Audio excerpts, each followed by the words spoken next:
Welcome friends, আজকে যে ভিডিওটি তোমাদের সামনে শেয়ার করব সেই ভাইটাল ভিডিওটা হলো ক্লাস 8 এর লাইফ সায়েন্স। এই লাইফ সায়েন্স চ্যাপ্টারটি দশম পার্ট থেকে তোমাদের সামনে আজকে শেয়ার করব। দশম পার্টের 5টা পার্ট আমি তোমাদের সাথে শেয়ার করেছি। আজকে কিন্তু সেই লাস্ট পার্ট, অর্থাৎ আমি প্রমিস করেছিলাম যে এই চ্যাপ্টার থেকে যে সম্ভাব্য কোশ্চেনগুলো পরীক্ষায় আসবে সেই ধরনের কোশ্চেন, বড় কোশ্চেন এবং শর্ট কোশ্চেন সব তোমাদের সামনে শেয়ার করব। শেয়ার করার আগে বলবো যে আমাদের সীমিত সময়, এই সীমিত সময়ের মধ্যেই কিন্তু আমাদের এই পার্টটাকে শেষ করে নিতে হবে। তাহলে কিন্তু আমরা এইবার পুজোতে ভীষণ আনন্দ করতে পারবো। সেই আনন্দ উপভোগের রাস্তায় কিন্তু আমি তোমাদের আজকে দেখাবো। তাহলে চলো আমরা শুরু করি সেই ভাইটাল ভিডিও। কোন ভাইটাল ভিডিও? সেই ভাইটাল ভিডিও যেটি নাকি দশম পার্ট, অর্থাৎ 8 এর দশম পার্ট তোমাদের সাথে শেয়ার করব। তাহলে চলো আমরা সেই গুরুত্বপূর্ণ বট কোশ্চেন ও শর্ট কোশ্চেনগুলো শেয়ার করি। আর এই গুরুত্বপূর্ণ বট কোশ্চেন ও শর্ট কোশ্চেনগুলো যদি তোমরা আগে থেকে তৈরি করে রাখো তাহলে কিন্তু পরীক্ষায় সফল হবেই হবে। তাহলে চলো সেই সফলতার পথের দিকেই এগিয়ে চলি। দেখো, সেই সফলতার পথের দিকে এগিয়ে চলার আগে আমি তোমাদের বলবো যে আমি প্রমিস করেছিলাম যে এই চ্যাপ্টার থেকে, অর্থাৎ দশম চ্যাপ্টার থেকে, ক্লাস 8 এর এই দশম চ্যাপ্টার থেকেই যে কোশ্চেনগুলো আমি তোমাদের সামনে শেয়ার করছি, এই কোশ্চেনগুলো কিন্তু পরীক্ষায়, অর্থাৎ থার্ড সামেটিভ অর্থাৎ ফাইনাল সামেটিভের জন্য কিন্তু এটা ভীষণই গুরুত্বপূর্ণ। সেই গুরুত্বপূর্ণ কোশ্চেনগুলো উত্তর সমেত আমি তোমাদের শেয়ার করব। তাহলে শেয়ার করার আগে বলবো যে সবাই কিন্তু ভিডিওটি দেখার সাথে সাথে একটা করে লাইক দিয়ে দেবে, আর লাইক দেওয়ার পরেও কিন্তু বন্ধুদের মধ্যে শেয়ার করে দেবে। আর বন্ধুদের মধ্যে শেয়ার করে দিলেই কিন্তু কি হবে, বন্ধুরাও সেই কোশ্চেন সম্পর্কে জানতে পারবে এবং তারাও কিন্তু সফলতা লাভ করবে, তারাও পুজোর আনন্দটাকে উপভোগ করবে। দেখো, 1 নম্বর কোশ্চেন দেখো, আমি তার আগে বলছি যে এই জীব বৈচিত্র্য, পরিবেশের সংকট ও বিপন্ন প্রাণী সংরক্ষণ, এই বিপন্ন প্রাণী সংরক্ষণের পার্ট দুটো কিন্তু আমি আগেই শেয়ার করে দিয়েছি। আর এই জীব বৈচিত্র্য ও পরিবেশের সংকট, এর মধ্যে থেকে যে যে ধরনের কোশ্চেনগুলো পরীক্ষায় আসবে সেই কোশ্চেনগুলো কিন্তু তোমাদের সামনে শেয়ার করব। দেখো, 1 নম্বর কোশ্চেন দেখো, কোন সালকে আন্তর্জাতিক বনবর্ষ হিসাবে ঘোষণা করা হয়? অর্থাৎ 2011 সালকে আন্তর্জাতিক বনবর্ষ হিসাবে গণ্য করা হয় বা ঘোষণা করা হয়। 2 নম্বর কোশ্চেন দেখো, আমাদের নিত্য ব্যবহৃত জিনিসের মধ্যে কতগুলি জিনিস আমরা এই বন থেকে পেয়ে থাকি বা পাই? অর্থাৎ 5,000-এরও বেশি জিনিস কিন্তু আমরা এই বন থেকে পেয়ে থাকি। দেখো, 3 নম্বর কোশ্চেন দেখো, পৃথিবীর মোট স্থলভাগের কত শতাংশ বনে ঢাকা? এই পৃথিবীর যত অংশ তার 1/3 কিন্তু এই বনভূমিতে ঢাকা। দেখো, 4 নম্বর কোশ্চেন দেখো, ভারতের মোট স্থলভাগের কত শতাংশ বন? তাহলে কত শতাংশ বনভূমি? অর্থাৎ এই যতটা ভূমি আছে তার এই 21% কিন্তু বনভূমি। তারপরে দেখো, জাতীয় বৃক্ষ জাতীয় গাছ কত বছর, মানে 50 বছর, মানে 50 বছরে বা 50 বছর বাঁচলে কত কেজি অক্সিজেন সরবরাহ করে? দেখো, 2700 কেজি এই অক্সিজেন কিন্তু সরবরাহ করে। আর এই সরবরাহ করা অংশ কিন্তু কোনো বন্ধু দেবে না। আজকে যে বন্ধুটাকে আমরা অবিচারে বিনষ্ট করছি সেই বন্ধুই কিন্তু এই অংশটা দিচ্ছে। তারপর দেখো, 6 নম্বর কোশ্চেন দেখো, 3টি শ্বাসমূলযুক্ত গাছের নাম লেখো। গরান, গেওয়া ও বাইন, এই উদ্ভিদগুলোর শ্বাসমূল দেখা যায়। 7 নম্বর দেখো, সূচের মতো পাতাযুক্ত 2টি গাছের বনের নাম লেখো। অর্থাৎ পাইন আর ওক, এই দুটো গাছের বনভূমির পাতাগুলো সূচের মতো কিন্তু সূচলো। তো দেখো, এই চ্যাপ্টার থেকে যে কোশ্চেনগুলো আসার মতো সেই কোশ্চেনগুলো তোমাদের সামনে শেয়ার করছি। এখান থেকে কিন্তু সব কোশ্চেনগুলো কিন্তু তোমরা স্ক্রিনশট তুলে নেবে আর এবং পরীক্ষার জন্য পড়বে। এবার পরের পাতায় চলে যাই, 8 নম্বর পেজ, 8 নম্বর প্রশ্ন। দেখো, এই 8 নম্বর প্রশ্ন পাওয়ার আগে আমি বলছি যে এখানে দেখো, 3টি তৃণভোজী ও 3টি মাংসাশী প্রাণীর নাম লেখো। আমরা তো তৃণভোজী প্রাণী বা মাংসাশী প্রাণী কিন্তু অনেক দেখেছি, সেইগুলোর মধ্যে থেকে বাছাই বাছাই কয়েকটা নাম লিখবো। গরু, ঘোড়া, ভেড়া এটা তৃণভোজী, আর বাঘ, সিংহ, শিয়াল এরা কিন্তু মাংসাশী। 9 নম্বর কোশ্চেন দেখো, পৃথিবীর মোট স্থলভাগের কত শতাংশ বনে ঢাকা? অর্থাৎ 1/3 বনে ঢাকা। 10 নম্বর দেখো, বর্তমানে পৃথিবীতে মোট কত প্রজাতির উদ্ভিদ দেখা যায়? এই উদ্ভিদ দেখা যায় কিন্তু 2,50,000, এই দেখো 2,50,000 কিন্তু উদ্ভিদ দেখা যায়। 11 নম্বর দেখো, বর্ষবন থেকে অর্থাৎ বর্ষা বন থেকে আমরা কত প্রকার বা কত প্রজাতির উদ্ভিদ পাই। দেখো 1,70,000 প্রজাতির উদ্ভিদ কিন্তু এই বর্ষা বন থেকেই পেয়ে যাই। কিন্তু দেখো আজকে দুঃখের বিষয় একটা যে এই বর্ষা বন কিন্তু অদূর ভবিষ্যতে আর থাকবে বলে মনে হচ্ছে না। তো দেখো খুব বেশি হলেও 100 থেকে 200 বছর কিন্তু এটা চলবে, তারপরে কিন্তু এই বনভূমি ধ্বংস হয়ে যাবে বা যাওয়ার পথে। আর আমরা যদি একটু সক্রিয় হই তাহলে কিন্তু এই বনভূমিটা থেকেই যাবে। 12 নম্বর দেখো বর্ষাবনের সৃষ্টি, বর্ষাবনের বৃষ্টির প্রথম ফোঁটা মাটিতে পড়তে কত সময় লাগে? দেখো 1 ফোঁটা বৃষ্টি মাটিতে পড়তে তার সময় লাগে প্রায় 10 মিনিট। এই 10 মিনিট সময়ের মধ্যে সেই ফোঁটাটা মাটিতে পড়ে। তাহলে এবার বুঝতেই পারছো যে কত ঘন বন বা কত পুরু সেই বনটা। 13 নম্বর কোশ্চেন দেখো, আগামী কত বছরের মধ্যে পৃথিবীর সব বর্ষাবন হারিয়ে যাবে? অর্থাৎ 100 বছরের মধ্যে কিন্তু এই বন হারিয়ে যাবে। তারপর দেখো 14 নম্বর কোশ্চেন দেখো, বর্ষাবনের কয়েকটি বিখ্যাত প্রাণীর নাম লেখো। এই বনে দেখো কি কি ধরনের প্রাণী, এই গরিলা, শিম্পাঞ্জি, ওরাংওটাং, এদেরকে কিন্তু আমরা চিড়িয়াখানায় দেখি বা টিভিতে দেখি বা মোবাইল ফোনে দেখি। এই প্রাণীরাও কিন্তু বিনষ্ট হতে চলেছে। অর্থাৎ এই প্রাণীগুলো বিখ্যাত প্রাণী, এই প্রাণীগুলোকে আমাদের কিন্তু রক্ষা করা কিন্তু নৈতিক কর্তব্য। তাই আমরা সবসময় মনে করব যে এই প্রাণীদেরকে যদি আমরা রক্ষা করতে পারি তাহলে খুবই ভালোই হয়। তারপরে দেখো 15 নম্বর কোশ্চেন দেখো, 15 নম্বর কোশ্চেন হচ্ছে 1910 সালের আমেরিকার দাবানলে কত মিলিয়ন বনভূমি ধ্বংস হয়? প্রায় দেখো 3 মিলিয়ন বনভূমি ধ্বংস হয়। আর দেখো এখানে 76,000 প্রাণী, 76,000 মানুষ কিন্তু এই বনভূমি রক্ষার কাজে অংশগ্রহণ করেছিল। তারা এই 76,000 মানুষ কিন্তু মারা গিয়েছিল। 16 নম্বরে দেখো সারা পৃথিবীর মানুষ প্রতি সেকেন্ডে সেকেন্ডে কত সেকেন্ডে কত একবার বন মানে কত মিটার বন কেটে ধ্বংস করছে? দেখো 1/2 একর, অর্থাৎ কত একর বনভূমি কেটে ধ্বংস করছে? 1/2 একর বনভূমি। তারপরে দেখো 17 নম্বর কোশ্চেন, এই 17 নম্বর কোশ্চেন দেখো, বনের আগুন লাগলে কি কি ক্ষতি হতে পারে?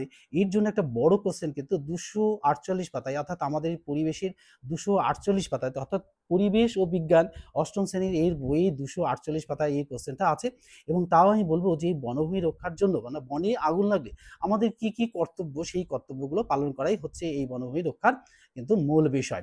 তারপর দেখো 18 নম্বর কোশ্চেন, যে অনিয়মিতভাবে বনভূমি ধ্বংস করলে কি কি ক্ষতি হতে পারে? দেখো বন ধ্বংস করলে বন্যপ্রাণীরা আগেই ধ্বংস হয়ে যাবে, আর আমাদের কিন্তু বাসস্থান বাড়বে, কিন্তু বাসস্থানের সাথে সাথে আমাদের যে প্রয়োজনীয় জিনিস সেটি অক্সিজেনের মাত্রাটা কিন্তু কমে আসবে আর পরিবেশের ভারসাম্য নষ্ট হয়ে যাবে। তো এর উপরে বেস করে কিন্তু এই অনিয়মিতভাবে বনভূমি ধ্বংস করলে কি কি হতে পারে তার কিন্তু অনেক কটা পয়েন্টস কিন্তু 249 পাতায় দেওয়া আছে।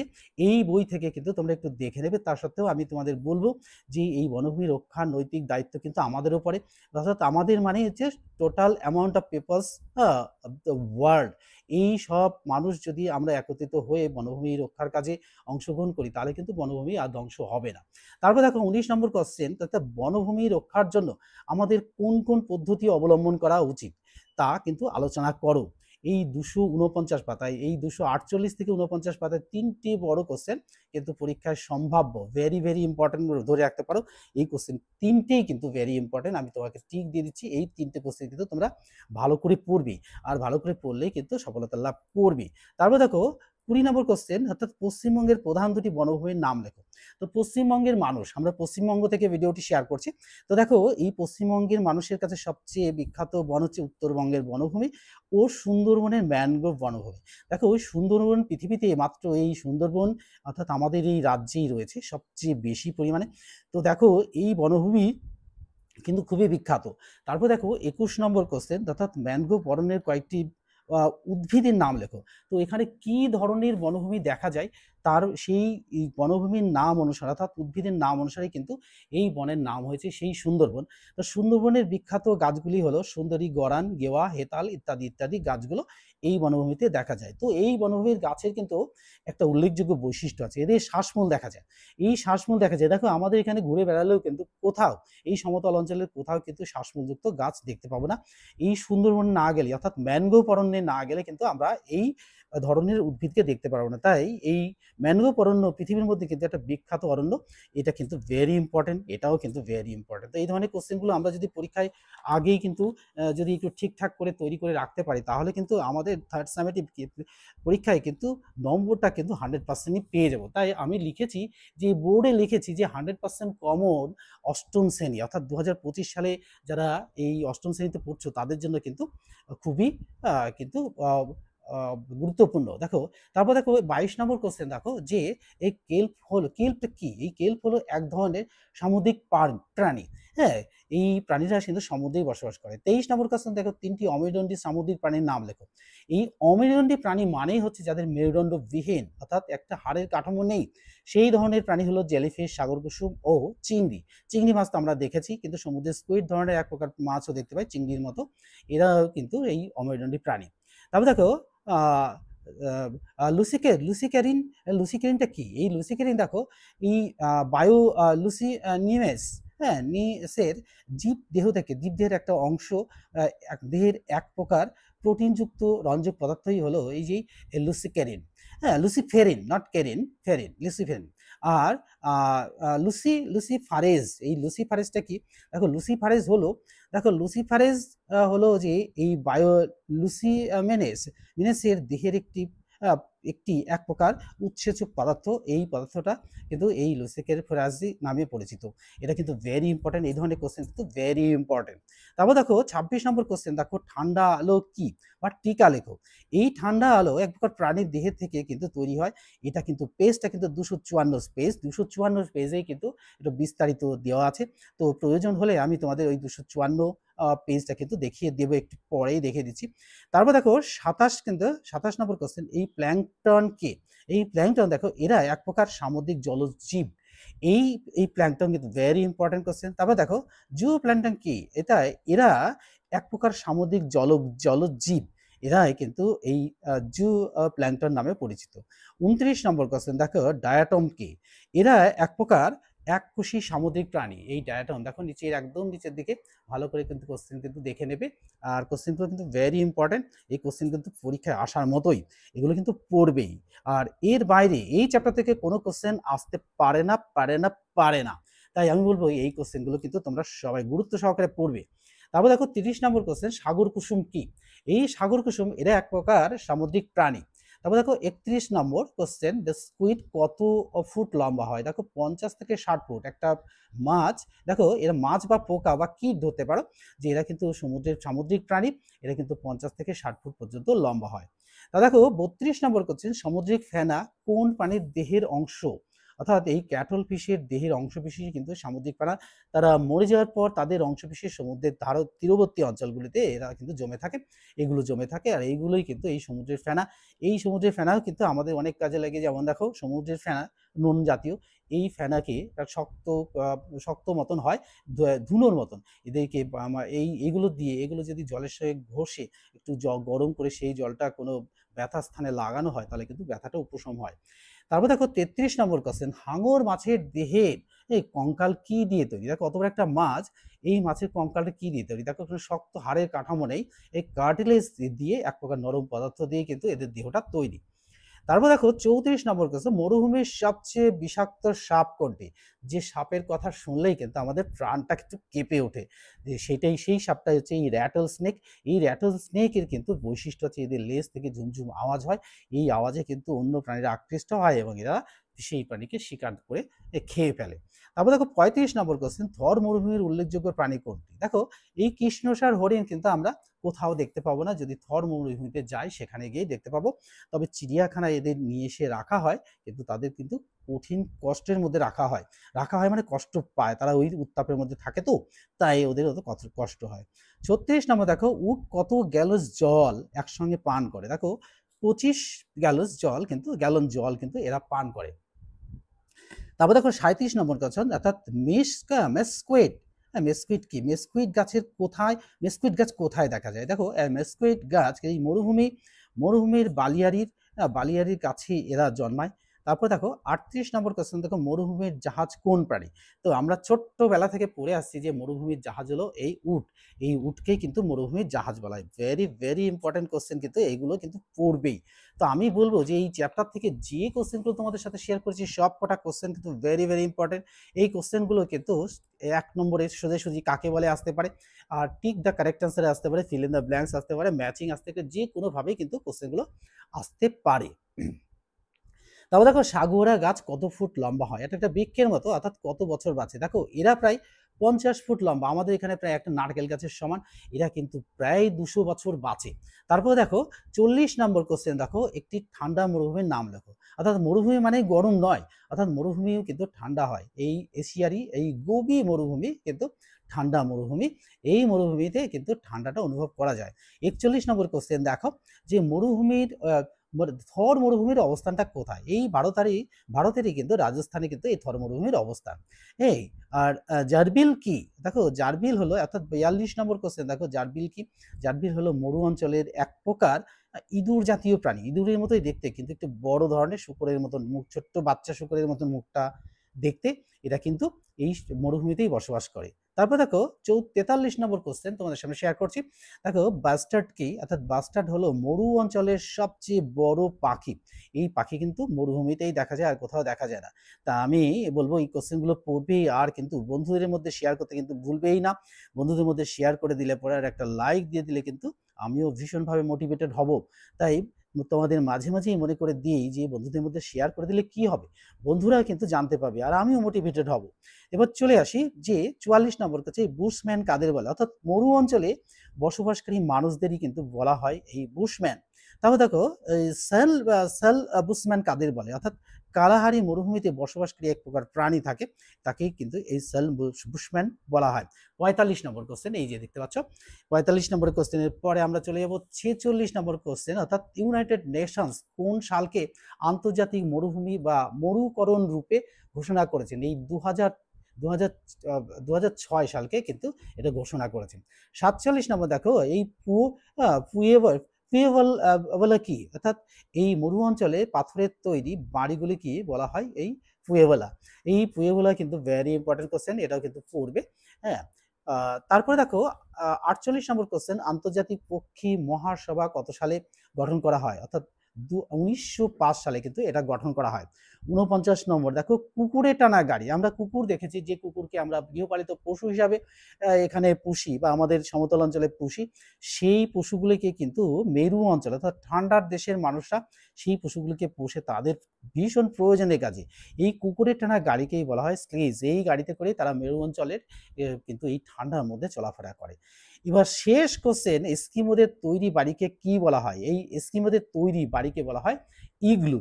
তাই ইগলু কিন্তু এস্কিমোরাই তৈরি করেছে। তাই আমি বলবো যে এখানে যে 50টা কোশ্চেন তোমাদের সামনে শেয়ার করেছি, এই কোশ্চেনগুলো কিন্তু উত্তর সমেত তোমাদের সামনে শেয়ার করেছি।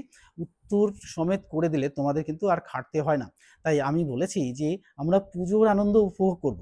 এই পুজোর আনন্দ উপভোগের জন্যেই কিন্তু আমি তোমাদের সামনে এই চ্যাপ্টার থেকে আগে 20-40টা কোশ্চেন শেষের দিক থেকে শেয়ার করেছি, অর্থাৎ এই বনভূমি সংরক্ষণের ওই জায়গা থেকে বা বন্যপ্রাণী সংরক্ষণ থেকে, ওই জায়গাটা থেকে। আর আজকে কিন্তু এই 50টা কোশ্চেন তোমাদের সামনে শেয়ার করলাম। আর শেয়ার করার সময় আমি তোমাদের বলেছি যে এখান থেকে 50টা কোশ্চেন শেয়ার করেছি। আর তারপরে আমি বলছি যে এখানে 254 পাতায় আমি বলেছি যে তোমাদের সামনে একটু শেয়ার করে দেবো। 254 পাতায় চলে যাব, 51, 52, 53, 54 পাতায়।